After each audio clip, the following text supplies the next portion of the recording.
tout le monde, bienvenue à cette nouvelle vidéo avec une recette simple à réaliser qui vous fera voyager.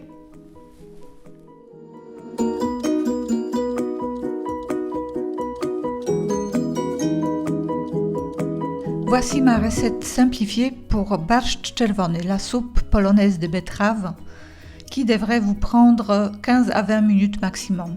Les ingrédients sont 2 litres de bouillon de poulet, 1 demi-litre de jus de betterave, préférablement bio, 3 betteraves cuites, 3 pommes de terre moyennes, une carotte, jus d'un demi-citron, une feuille de laurier, 3 piments de Jamaïque, une pincée de sel et de poivre et une cuillère à soupe de crème fraîche.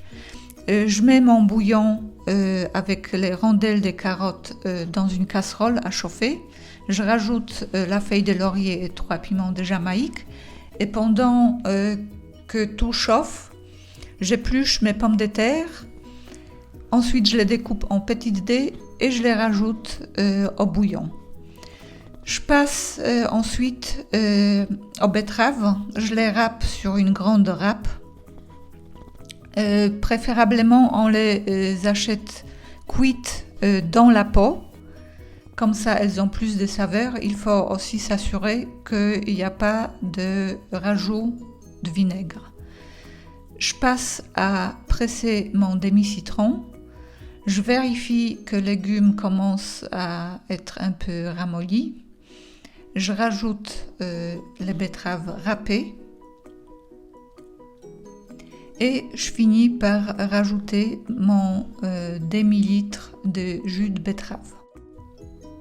De nouveau, j'échauffe tout. Et ensuite, je goûte, je sale, je poivre et je laisse cuire un petit moment.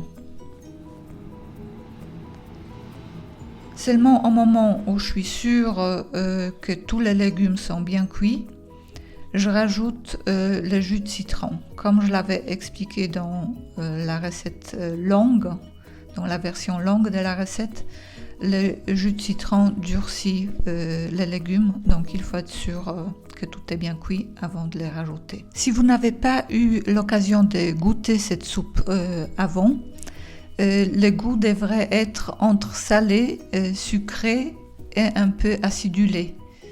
Donc on goûte et on cherche cet équilibre.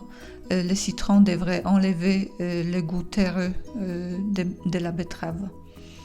La touche finale est la crème fraîche. Donc je mets une cuillère à soupe de crème fraîche dans une tasse et je rajoute la soupe chaude. Je mélange tout bien dans la tasse pour éviter que ça fasse des paquets de graisse. Et ensuite, j'enlève la casserole du feu et je rajoute mon mélange dans la casserole et je mélange encore énergiquement. Et voilà, le tour est joué. Votre soupe haute en couleur, exotique quelque part, est prête pour épater vos invités. Si vous n'êtes pas abonné à ma chaîne, songez-y. Et je vous souhaite bon appétit, smacznego. Do następnego razu.